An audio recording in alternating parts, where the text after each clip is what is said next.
नमस्कार, जय हिंद, वंदे मातरम। दोस्तों, स्वागत है आप सभी का गुरुजी वर्ल्ड एग्जाम स्टडी प्लेटफॉर्म में। दोस्तों, आज की एक ऐसी वीडियो, यूनिक वीडियो दोस्तों आप सभी को हम प्रोवाइड कर रहे हैं जो आपके एग्जाम को पूरी तरीके से खत्म कर देगी और एक एक क्वेश्चन एग्जाम में आया हुआ सॉल्व हो जाएगा, क्योंकि कोई दूसरी वीडियो आपको देखने की जरूरत नहीं है। इस वीडियो में हम जीन पियाजे के सिद्धांत को खत्म करेंगे, बहुत सुपरफास्ट में लेव वाइगोस्की के सिद्धांत को खत्म करेंगे और कोहल वर्ग के सिद्धांत को खत्म करेंगे। आइए क्विक रिवीजन में इस वीडियो को हम देख लेते हैं। सारे संपूर्ण निचोड़ में सबसे पहले जीन पियाजे जो सबसे ज्यादा क्वेश्चंस लेकर आता है आपके एग्जाम में। देखिएगा, जीन पियाजे के सिद्धांत में आप सभी को मैं बता दूं कि जीन पियाजे क्या है, उनके बारे में पहले 2 स्लाइड में हम आपको बता देते हैं, जो छोटे छोटे क्वेश्चन सीटेट में पूछ लिए जाते हैं। देखिएगा, जीन पियाजे सिद्धांत में सबसे पहला पॉइंट है कि जीन पियाजे को विकासात्मक मनोविज्ञान का जनक कहा जाता है। याद रखिएगा, जीन पियाजे का संज्ञानात्मक सिद्धांत आप पढ़ रहे हैं। जब क्वेश्चन में यह पूछा जाए कि मनोविज्ञान में संज्ञानात्मक सिद्धांत किसने दिया है, तो जीन पियाजे ने दिया है। जीन पियाजे के संज्ञानात्मक सिद्धांत को विकासात्मक सिद्धांत भी कहा जाता है, इसलिए जीन पियाजे को विकासात्मक मनोविज्ञान का जनक माना जाता है। जीन पियाजे का जन्म हुआ है स्विट्जरलैंड में, 1886 में हुआ है। ये थोड़ा सा एग्जाम में ट्विस्ट लेकर आता है कि जीन पियाजे है कहां के। कई बार एग्जाम में आया है, बच्चे गलत करते हैं, अमेरिका, रूस, स्विट्जरलैंड और इंग्लैंड दिया होता है, बच्चा कंफ्यूज होता है तो स्विट्जरलैंड मारिएगा। जीन पियाजे की अगर मैं बात करता हूं तो यहां पर दोस्तों मैं बता दूं कि जीन पियाजे एक बेहतर दार्शनिक व साइकोलॉजिस्ट थे। जीन पियाजे महोदय का सबसे महत्वपूर्ण योगदान संज्ञानात्मक विकास के सिद्धांत में माना जाता है। ये लाइन आपको डायरेक्ट एग्जाम में देखने को मिलेगी। ये लाइन आपको इसलिए मिलेगी क्योंकि पिछले कई सालों से ट्रेंड हो रही है, आपकी शिफ्ट में भी आएगी। ठीक है, तो चलिए यहां से एक फैक्ट, जो तगड़ा फैक्ट बनता है, यह भी आप जान लीजिएगा। याद रखिए, इस वीडियो में कंसंट्रेशन कतई किसी, हर बच्चे को कंसंट्रेशन में रहना है, कंसंट्रेशन कतई खोना नहीं है, याद रखना है। यह आपसे मेरी गुजारिश है, क्योंकि एग्जाम में सबसे ज्यादा 99% क्वेश्चन यहां से देखने को मिलेंगे, याद रखना है। जीन पियाजे संज्ञानात्मक विकास में एक फैक्ट पूछा जाता है कि the language of thought of the child किसकी पुस्तक है। The language of the thought of the child जो है 1923 में पियाजे साहब ने लिखी है, जो एक स्विट्जरलैंड साइकोलॉजिस्ट है। ठीक है, जीन पियाजे सिद्धांत में अगर देखा जाए तो यहां पर हम ऑलरेडी आपको बता चुके हैं कि संज्ञानात्मक सिद्धांत को किसने जो है यहां पर दिया है। संज्ञानात्मक सिद्धांत को जीन पियाजे ने दिया है, जो एक स्विट्जरलैंड के साइकोलॉजिस्ट हैं। अब ये संज्ञानात्मक बार बार आ रहा है, ये संज्ञानात्मक है क्या? संज्ञानात्मक दोस्तों है क्या, इसको जान लेते हैं तो मैं आपको बता देता हूं। संज्ञान प्राणी का वह व्यापक और स्थायी ज्ञान है जिससे वह वातावरण के माध्यम से ग्रहण करता है। संज्ञान प्राणी का वह व्यापक और स्थायी ज्ञान है जिससे वह वातावरण के माध्यम से ग्रहण करता है। तो यह बात दिमाग में बैठा लेना है। संज्ञान विकास क्या है फिर? संज्ञान विकास दोस्तों वही है ना जो ज्ञान प्राप्त करता है। यह ज्ञान कब तक चलता है? संज्ञान विकास एक्चुअल में चलता है शैशवावस्था से प्रारंभ होकर जीवन पर्यंत चलता है। यह लाइन भी पिछली बार एग्जाम में कई बार पूछी गई है, ठीक है ना, याद रखिएगा। चलिए आइए जानते हैं दोस्तों जीन पियाजे के सिद्धांत को एक बड़े रूप में, कि इन्होंने कौन से सिद्धांत को किस तरीके से दिया है, कितने स्तर बताए हैं, और उन स्तर से जो क्वेश्चन आते हैं छोटे छोटे, वो एग्जाम में कैसे आप सॉल्व करेंगे या करेंगी। यदि आप पहली बार हैं तो चैनल को ईमानदारी से सिलेक्शन के लिए ईमानदारी से सब्सक्राइब कर लें, क्योंकि हम केवल अध्यापक अध्यापिका बनाते हैं। जीन पियाजे के सिद्धांत में 4 स्तर हैं, तो 4 स्तरों को बांटा है। तो क्वेश्चन में कई बार पूछा गया है कितने स्तर हैं, 5 हैं, 4 हैं, 7 हैं या 1 हैं। तो आपको याद रखना है 4 स्तर हैं, और वो 4 स्तर ये रहे। पहला स्तर ये है, दूसरा स्तर ये है, तीसरा स्तर ये है और चौथा स्तर ये है। संज्ञानात्मक विकास की अवस्थाओं में पहला है संवेदीगामक अवस्था, दूसरा है पूर्व संक्रियात्मक अवस्था, तीसरा है मूर्त संक्रियात्मक अवस्था और चौथा है औपचारिक संक्रियात्मक अवस्था। इस औपचारिक संक्रियात्मक अवस्था को ही अमूर्त अवस्था भी कहा जाता है। क्या कहा जाता है बेटा? अमूर्त संक्रियात्मक अवस्था कहा जाता है। इन 4 अवस्थाओं में मैं आपको बता देता हूं, पूरे डिटेल में अगर देखा जाए तो इन 4 अवस्थाओं को इस तरीके से हमने लिख दिया है, यानी इनकी अवस्थाओं के साथ हमने एज के साथ हमने रिलेट कर दिया है। यानी जो आप ये यहां पर देख रहे हो संवेदीगामक, उसको मैंने संवेदीगामक अवस्था में ऐसे लिख दिया है। तो संवेदीगामक अवस्था क्वेश्चन में एग्जाम में जब पूछा जाए कि संवेदीगामक अवस्था को कितने वर्ष के लिए माना जाता है, तो संवेदीगामक अवस्था जन्म से 2 वर्ष तक चलती है। दूसरी अवस्था है पूर्व संक्रियात्मक अवस्था जो 2 से 7 वर्ष चलती है। तीसरी है मूर्त संक्रियात्मक अवस्था जो 7 से 11 वर्ष चलती है। चौथी है अमूर्त या औपचारिक संक्रियात्मक अवस्था जो 11 से 18 साल चलती है। इन्हीं 4 अवस्थाओं से एग्जाम में पियाजे के क्वेश्चंस बनते हैं। जीन पियाजे इससे बाहर नहीं जाएगा दोस्तों। मैं बार बार कहूंगा आपसे, जीन पियाजे की 4 अवस्थाओं को आपने जान लिया। इनकी एज कतई नहीं भूलना है, क्योंकि एज से एक क्वेश्चन देखने को मिलेगा, ठीक है ना, कि कितनी कौन सी जो है अवस्था है और उसकी क्या एज है। आइए जानते हैं संवेदी गामक अवस्था को बड़े अच्छे रूप में, या आप एक स्क्रीनशॉट भी ले सकते हो। इस तरीके का एक स्क्रीनशॉट ले लीजिएगा जिससे आपको कोई भी दिक्कत ना हो इन एज को जानने में, ठीक है। इनको हमने इंग्लिश में भी लिख दिया है जिससे कोई बच्चा दिक्कत ना पैदा करे, ठीक है। अच्छा, यहां मूर्त कर लेना है, यहां अमूर्त हो जाएगा, उल्टा हो गया है, कोई दिक्कत नहीं। चलो, संवेदी गामक अवस्था की बात कर लें तो जन्म से 2 साल होता है। संवेदी गामक अवस्था यानी पहली अवस्था है। संवेदी गामक अवस्था एक पहली अवस्था है, इसको हम अच्छे से पढ़ लेते हैं, कोई 2 ही पॉइंट जानेंगे। संवेदी गामक अवस्था में जन्म से 2 साल की अगर बात करी जाती है, संवेदी गामक अवस्था जन्म से 2 साल की होती है। यह वस्तुओं को देखकर, यानी वह वस्तुओं, कौन, एक बच्चा कितना छोटा होता है, वो 0 हो सकता है, 1 साल का हो सकता है, 2 साल का हो सकता है, अभी पैदा हुआ है, नवजात है ना। तो मतलब कहने का है कि जन्म से 2 साल का जो बच्चा है वही बच्चा संवेदी गामक में आएगा। वह वस्तुओं को देखकर, सुनकर, स्पर्श करके, गंध के द्वारा और स्वाद के माध्यम से ज्ञान को ग्रहण करता है। क्यों? क्योंकि बच्चा छोटा है। बच्चे इंद्रियों के द्वारा कार्य करते हैं, नाक, कान, जो भी है, त्वचा है, आंखें हैं, कान हैं, है ना, इनसे। रोएगा तो भैया आंखें, भूख लगी है, सुनेगा, प्रतिक्रिया करेगा, देखेगा आपकी तरफ से आवाज कहां से आ रही। परिचितों का मुस्कान के साथ स्वागत करता है तथा आप परिचितों को देखकर भय का, यानी जो वैसे परिचित हो, अपरिचित, यहां पर क्या होना चाहिए, अपरिचित को देखकर भय का प्रदर्शन करता है कि भाई हमें नुकसान हो सकता है, क्योंकि मैं उसे जानता नहीं हूं या जानती नहीं हूं। अब देखिए, बच्चे इंद्रियों के द्वारा जो है क्या करते हैं, अपना कार्य करते हैं। जैसे नाक, आंख, कान, त्वचा या नाक क्रियाएं पकड़, यानी ध्यान दीजिएगा, गामक क्रियाएं, यहां गामक कर लेना, ये गामक क्रियाएं होती हैं। अब जैसे गामक क्रियाओं की अगर मैं बात करूं तो ये पकड़ना, खेलना, लिखना, ये क्या है, गामक क्रियाएं हैं। तो ये जैसे अगर कोई प्लास्टिक का आप पॉइंट रख दीजिए, प्लास्टिक का खिलौना रख दीजिएगा तो ये पकड़ लेंगे, तो इसको कहा जाता है गामक क्रियाएं। और ये जो हमने ये वाला इतना पॉइंट लिखा है, ये है बच्चे इंद्रियों के द्वारा सीखते हैं। आइए दूसरी अवस्था जानते हैं। पूर्व संक्रियात्मक अवस्था में क्या करता है कि बच्चा, यहां से पहला क्वेश्चन तो यही पूछा जाता है कि पूर्व संक्रियात्मक अवस्था की एज क्या होती है, 2 से 7 साल होती है। इस अवस्था में बालक पड़ोसी बच्चों के साथ खेलता है, क्योंकि बच्चा बड़ा हो चुका होता है थोड़ा सा। अब थोड़ा सा बड़ा हो चुका होता है तो खेलेगा ही खेलेगा, उसके मित्र हो जाएंगे। बालक शब्दों व प्रतीकों का ज्ञान प्राप्त करता है और उन्हें प्रयोग करता है और प्रतीकात्मक खेल खेलता है। आप प्रतीकात्मक खेल की बात करो, आप छोटे छोटे बच्चों के बीच में खेल की बात करो, है ना। अब देखिएगा, टोली में हम लोग भी खेला करते थे। तो 2 से 7 साल का बच्चा होता है, छुपा छुपाई खेलता है ना, भाग दौड़ वाली, जितने भी भाग दौड़ वाले गेम्स होते हैं वो खेलते हैं। तो ये चीजें आपको याद रखना है। पूर्व संक्रियात्मक अवस्था में खिलौने की आयु, यानी खिलौने की आयु जो है किस अवस्था को कहा जाता है, ये डायरेक्ट क्वेश्चंस बनेगा, इंपॉर्टेंट है। खिलौने की आयु इसी अवस्था को कहा जाता है। इस दौरान उसमें भाषा का विकास प्रारंभ हो जाता है। वेरी वेरी मोस्ट इंपॉर्टेंट, क्योंकि बच्चा इस समय 2 से 7 साल के बीच में आ गया है। पूर्व संक्रियात्मक अवस्था की अगर मैं बात करूं तो बस ये बहुत इंपॉर्टेंट पॉइंट है। क्वेश्चन में आता है कि बच्चा वस्तु स्थायित्व को कब जागृत करता है, कौन सी अवस्था में जागृत होता है। तो वस्तु स्थायित्व का भाव जो है जागृत कौन सी अवस्था में होता है, इसी 2 से 7 साल पूर्व संक्रियात्मक अवस्था के अंतर्गत। निर्जीव वस्तुओं में सजीव चिंतन करने लगता है, इसे जीववाद कहा जाता है, ठीक है, याद रखना है। प्रतीकात्मक सोच पाई जाती है किसमें, पूर्व संक्रियात्मक अवस्था 2 से 7 वर्ष के अंदर।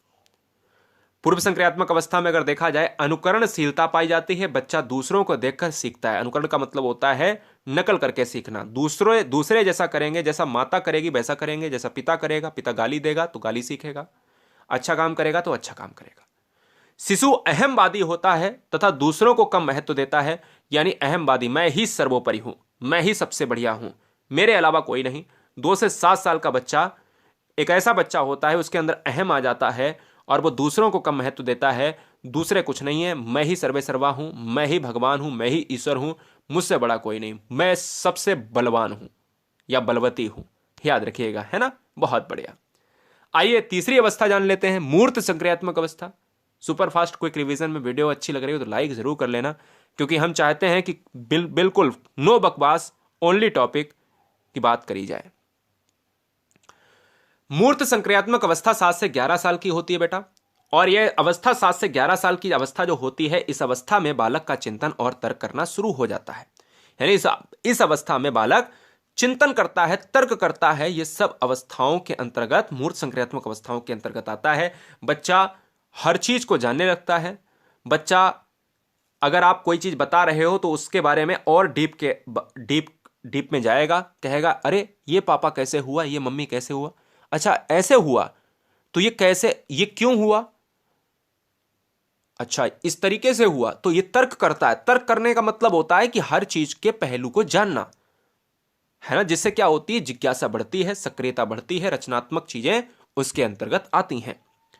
मूर्त संक्रियात्मक अवस्था 7 से 11 साल की जो तीसरी अवस्था है, इसमें अगला पॉइंट है कि इस अवस्था में बालक दिन, तारीख, समय, महीना आदि बताने के योग्य हो जाता है। क्वेश्चन में अगर आ जाए कि कौन सी अवस्था में, पियाजे की कौन सी अवस्था में बच्चा तारीख, महीना और समय यानी एक घड़ी देखने लगता है, या ऐसे आ जाए कि पियाजे की कौन सी अवस्था में बच्चा क्लॉक को देखने लगता है, घड़ी में समय को बताने लगता है, तो वो है मूर्त संक्रियात्मक अवस्था 7 से 11 साल। इस अवस्था में बालक सही अनुपात, अंतर, आकार, भार, क्रम आदि को समझने लगता है। बच्चा, अगर आप सही तरीके से किसी चीज को बाजार से मंगाते हो, बच्चा जानता है कि 1 किलो अगर सब्जी मंगाई है तो वो जानता है कि हाँ ये 1 किलो का बांट है, 1 किलो का है। 2 किलो मंगाई, उसको पता होता है कि हाँ उसको ये पता होता है कि वो 11 और 12 में कौन सी बड़ी संख्या है।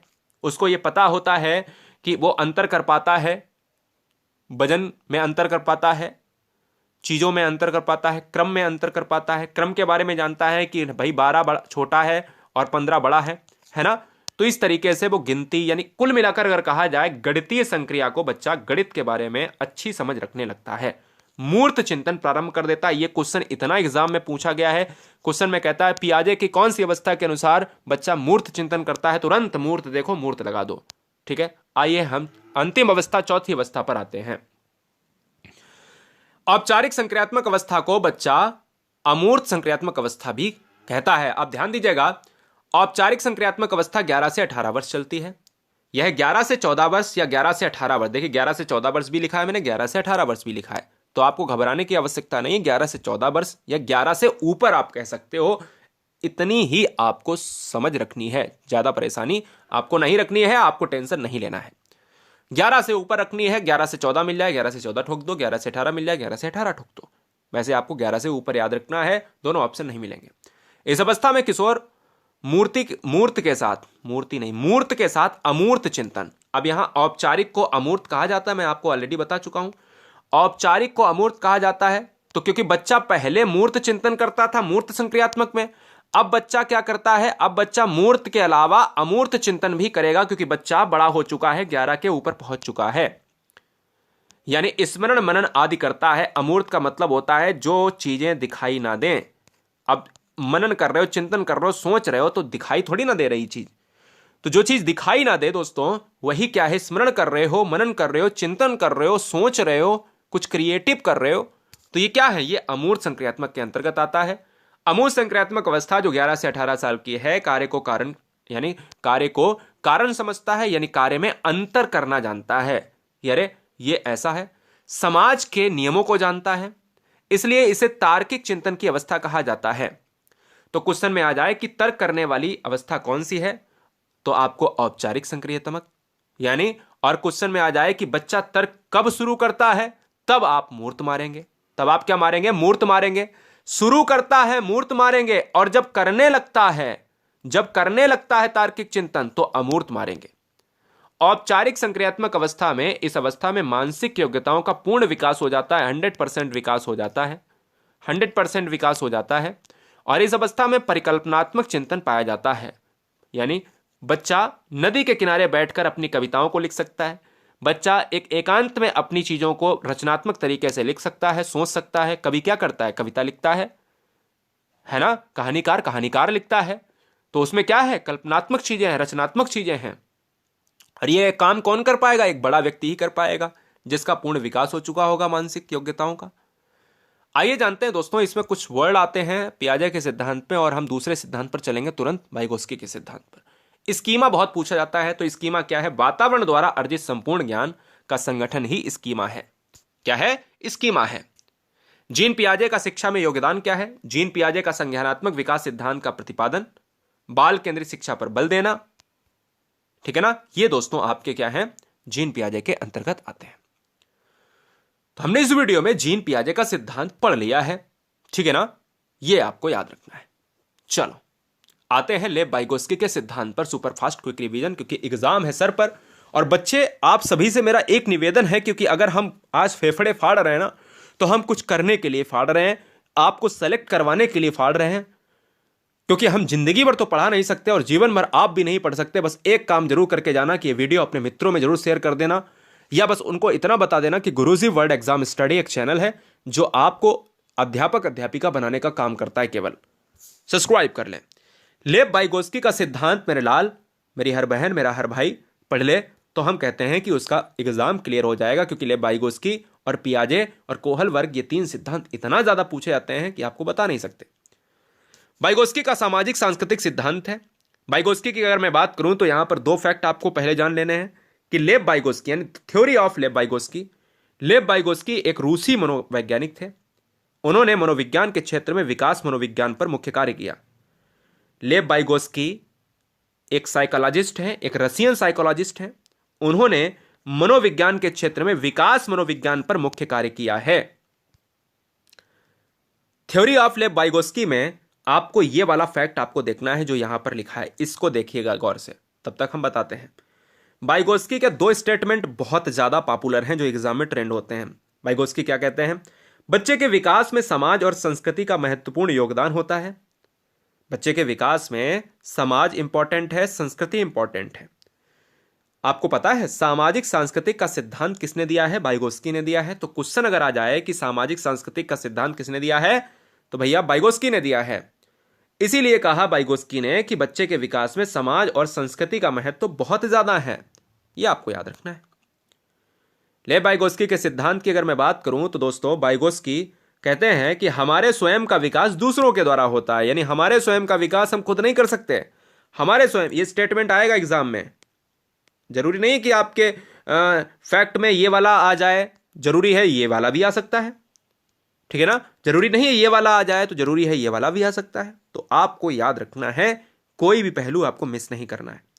वाइगोत्स्की कहते हैं कि हमारे स्वयं का विकास हम नहीं करते, हमारे स्वयं का विकास दूसरों के द्वारा होता है। लेव वाइगोत्स्की की मैं बात करूं तो लेव वाइगोत्स्की जो है, सिमकोविच वाइगोत्स्की हैं, एक रशियन साइकोलॉजिस्ट हैं। ऊपर ऊपर का नॉलेज ले लेते हैं फटाफट जो हमने अभी तक पढ़ा है। लेव वाइगोत्स्की कहते हैं बालकों में होने वाला सामाजिक विकास का जो सिद्धांत है वो हमने दिया है। लेव वाइगोत्स्की के सिद्धांत को सामाजिक सांस्कृतिक का सिद्धांत कहते हैं। ठीक है, आइए हम जानते हैं लेव वाइगोत्स्की के सिद्धांत को हम क्या किन किन नामों से जानते हैं। लेव वाइगोत्स्की के सिद्धांत को हम जानते हैं दोस्तों भाषा के सिद्धांत से। सामाजिक विकास का सिद्धांत किसने दिया है? तो वाइगोत्स्की मारिए। अधिगम सिद्धांत किसने दिया है? तो वाइगोत्स्की। अब कौन सा अधिगम सिद्धांत? सामाजिक सांस्कृतिक आएगा, उसके साथ मिलकर सामाजिक विकास का सिद्धांत आएगा, जेडपीडी का सिद्धांत आएगा, सामाजिक रचनावाद का सिद्धांत वाइगोत्स्की ने दिया है, सामाजिक सांस्कृतिक सिद्धांत, ये क्वेश्चन आएगा ही आएगा।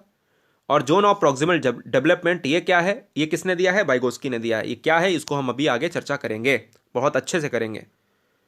ये 2 मिनट से 3 मिनट के अंदर इस सिद्धांत खत्म हो जाएगा। बच्चों को स्वयं सीखने देना चाहिए। जब बच्चा कार्य करने में असमर्थ हो तो उसकी सहायता करनी चाहिए, ये कहते हैं वाइगोत्स्की। और ये बिल्कुल सही बात भी है। बच्चे को स्वयं करके सीखना, भैया हम कहते हैं कि भाई स्वयं करके सीखने पर बल देना चाहिए। और असमर्थ हो बच्चा तो उसकी सहायता कर दो।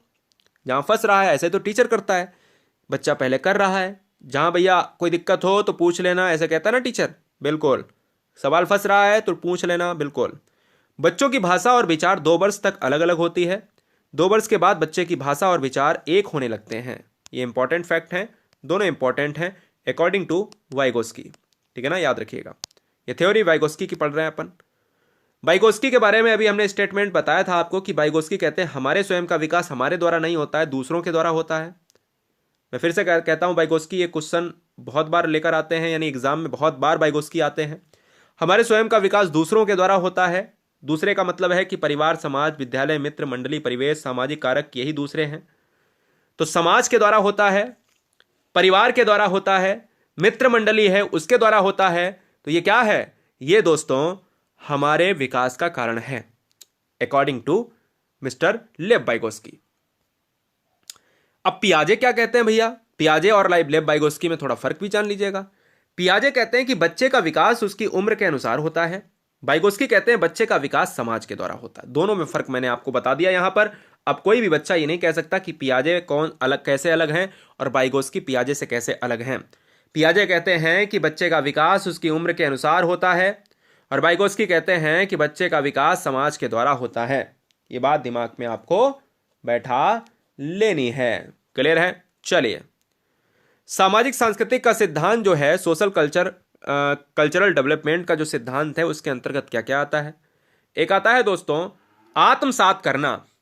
बच्चे के द्वारा सब स्वयं अपने प्रयास से सीखा गया ज्ञान आत्मसातकरण कहलाता है।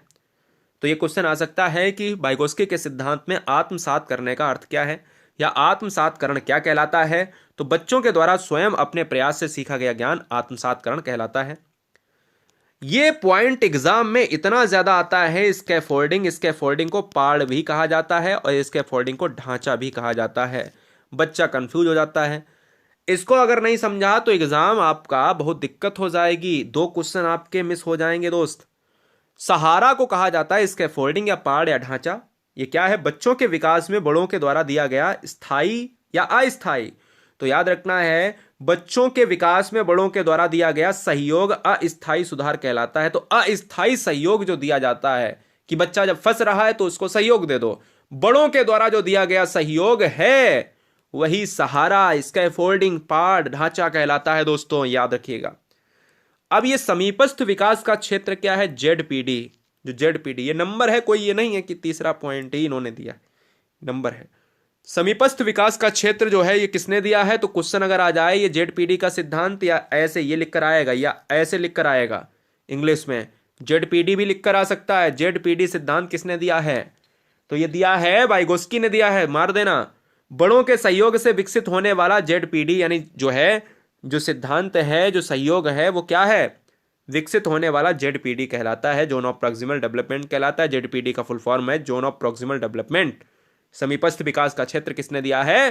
वाइगोस्की ने दिया है। समीपस्थ विकास का क्षेत्र क्या है? जब बच्चा किसी समस्या के समाधान के लिए किसी व्यस्त व्यक्ति या साथी के मार्गदर्शन की उपस्थिति में कार्य करता है। यानी जब कोई बच्चा फंस रहा है, कोई समस्या से ग्रसित है, तो वो क्या समाधान के लिए अपने साथी के पास जाएगा, किसी व्यक्ति के पास जाएगा, अपनी माता के पास जाएगा, अपने पिता के पास जाएगा, अपने भाई या बहन के पास जाएगा कि भैया ये समस्या है, इसका समाधान करिए। और उसकी उपस्थिति में जो कार्य करता है वही जेडपीडी है। तो वह प्रक्रिया सहारा देना या स्कैफोल्डिंग कहलाती है। यही सहारा देना स्कैफोल्डिंग या पाड़ या ढांचा कहलाती है और इस प्रक्रिया को समीपस्थ विकास का क्षेत्र कहा जाता है। ध्यान दें, जीन पियाजे का सिद्धांत निर्मितवाद है, जबकि वाइगोस्की का सिद्धांत सामाजिक निर्मितवाद है। जीन पियाजे कहते हैं क्या? कि बच्चे का विकास उम्र के अनुसार होगा, और वाइगोस्की कहते हैं नहीं नहीं, बच्चे का विकास समाज के द्वारा होगा, परिवार के द्वारा होगा, बड़ों के द्वारा होगा, मित्र मंडली में होगा, यानी समाज के द्वारा। इसीलिए इनके सिद्धांत का नाम सामाजिक सिद्धांत है। सामाजिक विकास सिद्धांत की विशेषताएं क्या है? वाइगोस्की के अनुसार सीखने में शिक्षक के अलावा सामाजिक व सांस्कृतिक वातावरण का महत्वपूर्ण साधन है। बिल्कुल सही बात है, क्योंकि बच्चा सीखेगा समाज में, बच्चा सीखेगा एक परिवेश में, और उस परिवेश में होने वाली चीजें कहीं ना कहीं इसके अंतर्गत आती हैं। सांस्कृतिक संज्ञानात्मक सिद्धांत यानी सांस्कृतिक संज्ञानात्मक विकास को दिशा देती है। यानी संस्कृति जो होती है, जो इसमें है ना कि सामाजिक संस्कृति, जो संस्कृति होती है हमारी, वो संज्ञानात्मक विकास को दिशा देती है। ज्ञान भी सामाजिक संदर्भ में होता है, विकास को सामाजिक संदर्भ से अलग नहीं किया जा सकता है, याद रखिएगा। आते हैं दोस्तों अंतिम इस वीडियो का, कोहल वर्ग का सिद्धांत। अब इस कोहल वर्ग के सिद्धांत को बहुत अच्छे से हम जान लेते हैं। चलिए, बहुत बढ़िया। कोहल वर्ग के सिद्धांत को हम 10 मिनट में खत्म करेंगे, और इस वीडियो में हमने देखिएगा 24 मिनट में 2 सिद्धांत पढ़ लिए हैं, और आने वाले 10 मिनट यानी हम पूरे 30 से 32 मिनट के अंदर हम इस वीडियो को खत्म कर लेंगे। कोहल वर्ग के सिद्धांत में 3 फैक्ट्स जो सबसे ज्यादा पूछे जाते हैं। आइए जानते हैं पूरी तरीके से कोहल वर्ग सिद्धांत क्या कह रहा है। तो कोहल वर्ग का नैतिक विकास का सिद्धांत क्या कहता है? तो सबसे पहले कोहल वर्ग के 3 फैक्ट। ये कौन है? अमेरिकी मनोवैज्ञानिक हैं, नैतिक विकास का सिद्धांत दिया है, नैतिक अवस्था का सिद्धांत भी कहा जाता है। तो नैतिक विकास के सिद्धांत के अंतर्गत नैतिक अवस्था का सिद्धांत दिया गया है। कोहल वर्ग का सिद्धांत हम पढ़ रहे हैं, तो कोहल वर्ग के सिद्धांत में सबसे पहले एक फैक्ट आपसे पूछूंगा नहीं मतलब जवाब नहीं देना है। क्या आप जानते हैं लॉरेंस कोहल वर्ग ने सर्वप्रथम नैतिक विकास का सिद्धांत 1969 में दिया था। इसके बाद 1981 व 1984 में संशोधन भी किया था। तो आपको लॉरेंस कोहल वर्ग का सिद्धांत मैं जितना पढ़ा देता हूं उतना ही आपके सिलेबस में है तो बहुत सारा, लेकिन सिलेबस में कितना है वो भी अभी आपको बहुत सारा देखने को मिलेगा जो मैं पढ़ाऊंगा। तो एक क्वेश्चन तो ये बन गया कि अमेरिका के साइकोलॉजिस्ट। दूसरा, नैतिक अवस्था का सिद्धांत किसने दिया? कोहल वर्ग ने। नैतिक सिद्धांत किसने दिया? कोहल वर्ग ने दिया। कितनी बार संशोधन हुए? 2 बार हुए। एक कब हुआ? 1981 में। एक कब हुआ? 1984 में। और कब दिया सिद्धांत? 1969 में। नैतिक व्यवहार जन्मजात नहीं होता है, कोहल वर्ग कहते हैं, बल्कि इसे सामाजिक परिवेश से सीखा या अर्जित किया जाता है। लॉरेंस कोहल वर्ग 1927 से 1987 के बीच में एक सिद्धांत लेकर आए, यानी 1927-1987 एक इनकी जर्नी रही है लाइफ की, और नैतिक विकास का सिद्धांत लेकर आए। और नैतिक विकास के सिद्धांत के अंतर्गत बताया कि इसके 6 चरण होते हैं। उसने पाया कि यह चरण सार्वभौमिक होते हैं। यह बात आप दिमाग में बैठा लीजिएगा, यूनिवर्सल होते हैं। कोहल वर्ग का नैतिक विकास का सिद्धांत 3 अवस्थाओं में बटा हुआ है और इसके 6 चरण होते हैं। मैं बार बार कहूंगा, यानी कोहल वर्ग के नैतिक विकास के सिद्धांत में अवस्थाएं अगर पूछे कि कितनी अवस्थाएं हैं तो तुरंत मार देना 3। यानी अवस्थाएं पूछे ऐसे कितनी हैं तो 3। अगर पूछे चरण कितने हैं तो कितने मारेंगे आप? तो 6 मारेंगे। ठीक है। तो कोहल वर्ग के सिद्धांत में नैतिक विकास की सिद्धांत की जो अवस्थाएं हैं उसमें अवस्था है भैया 3 हैं, और उसके सब स्टेज हैं, स्टेज के जो सब स्टेज हैं वो हैं 6, यानी 6 चरण। मतलब इसके भी 2, इसके भी 2, इसके भी 2। हम इसको जानेंगे, पहले तो इसको तो जान लीजिएगा कि पूर्व परंपरागत अवस्था में कितने साल की है? 4 से 10 साल की है। परंपरागत अवस्था 10 से 13 साल की है। उत्तर परंपरागत अवस्था 13 से ऊपर है। ठीक है ना।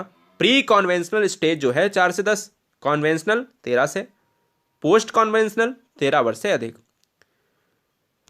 कोहल वर्ग का नैतिक विकास का सिद्धांत क्या कहता है मेरे लाल? कोहल वर्ग ने बच्चों के साथ 20 साल तक विशेष प्रकार के साक्षात्कार किए और उनमें जो स्टडी का निचोड़ निकला उसके बाद एक नैतिक विकास का सिद्धांत दिया। 20 साल तक दोस्तों अध्ययन किया, 20 साल तक साक्षात्कार किया, इंटरव्यू लिया और उसके बाद एक सिद्धांत दिया, नैतिक विकास का सिद्धांत, जिसके 6 चरण बताए और 3 अवस्थाएं बताई जिन्हें आसानी से पहचाना जा सकता है। अब कैसे पहचाना जा सकता है ये जानते हैं। कोहल वर्ग का नैतिक विकास का सिद्धांत इन 6 चरणों में से प्रत्येक चरण नैतिक दुविधाओं को सुलझाने में अपने पूर्ण चरण से अधिक परिपूर्ण होते हैं। कोहल वर्ग का नैतिक विकास का सिद्धांत कहता है कि भैया हमारे सिद्धांत में 3 अवस्थाएं हैं, 6 चरण हैं। 6 चरण में प्रत्येक चरण नैतिक दुविधाओं को सुलझाने में अपने पूर्ण चरण से अधिक परिपूर्ण है। कोहल वर्ग का नैतिक विकास का सिद्धांत बालकों में चरित्र निर्माण या नैतिक विकास के संदर्भ में लॉरेंस कोहल वर्ग ने अपने अनुसंधान के आधार पर यह निष्कर्ष निकाला कि बालकों में नैतिक या चरित्र के विकास में कुछ निश्चित अवस्थाएं पाई जाती हैं। जो निश्चित अवस्थाएं कौन सी हैं? कुछ ऐसी अवस्थाएं हैं भैया, कहते हैं कि नैतिक अवस्थाओं के अंतर्गत एक ऐसा सिद्धांत कोहल वर्ग ने दिया जिसमें कुछ निश्चित अवस्थाएं हैं और उन अवस्थाओं के अंतर्गत बच्चा किस किस स्टेज से गुजरता है और क्या क्या करता है वही बताया है। तो आइए जानते हैं दोस्तों, इसमें सबसे पहले जो नैतिक अवस्था, नैतिक सिद्धांत, नैतिक विकास बार बार यूज हो रहा है, ये क्या है जो क्वेश्चन में एग्जाम में बनता है। नैतिक विकास का अर्थ क्या है? तो नैतिक व्यवहार जन्मजात नहीं होता, इसे सामाजिक परिवेश से सीखा या अर्जित किया जा सकता है। सबसे पहले बालक का अनौपचारिक रूप से अपने आस पास, पड़ोस तथा स्कूल में नैतिक विकास होता है। सही बात है। सबसे पहले परिवार में होगा, बाहर मैदान में होगा, स्कूल में होगा, मित्र मंडली में होगा, है ना। थोड़ा थोड़ा वाइगोस्की से रिलेट कर रहा। जब बालक का जन्म होता है तो वह ना तो नैतिक होता है ना तो अनैतिक होता है, ये अकॉर्डिंग टू कोहल वर्ग, आपको लॉक करना है अगर आ जाए, बल्कि वह अच्छा व बुरा का आचरण समाज से ही सीखता है। इसलिए कहा जाता है कि विकास की प्रक्रिया वातावरण की महत्वपूर्ण भूमिका लेकर आती है। ठीक है ना, याद रखिएगा। अब आइए थोड़ा सा एक्सपैंड रूप में जान लेते हैं। थोड़ा सा अच्छे लेवल में जान लेते हैं कि ये अवस्थाओं में किस तरीके की अवस्था, ज़्यादा नहीं, 1 2 3 4 5 6 7 7 स्लाइड हैं आपको, 7 8 9 9 स्लाइड हैं। इसके बाद इस वीडियो को खत्म करेंगे, यानी इस वीडियो के सिद्धांत को खत्म करेंगे। अब देखिएगा पूर्व नैतिक अवस्था में क्या देखा जाता है। पूर्व नैतिक अवस्था में दोस्तों देखा जाता है, नैतिक स्तर में देखा जाता है कि यह अवस्था कितने साल की है, 4 से 10 साल की है। यह पहली अवस्था है, और यह पहली अवस्था है दोस्तों, तो इसकी 2 सब स्टेज है, यानी 2 चरण है, आज्ञा एवं दंड की अवस्था और अहंकार की अवस्था।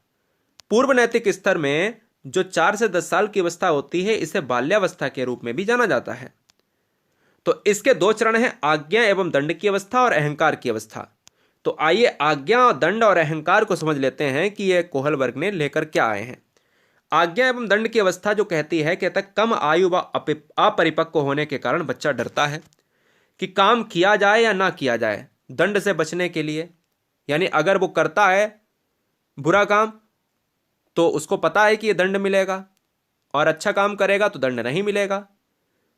तो बच्चा अपरिपक्व होने के कारण बच्चा डरता है कि काम किया जाए या ना किया जाए, जिसे दंड ना मिले। परिवार के सदस्य बच्चे को कार्य करने का आदेश देते हैं, और उस कार्य को ना किया जाए बच्चे के द्वारा तो उसे दंडित भी किया जाता है।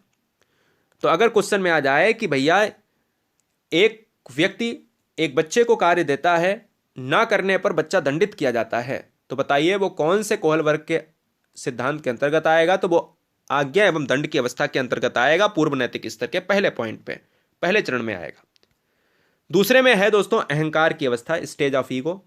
जैसे जैसे बच्चे की आयु बढ़ती है वह परिपक्व होता है।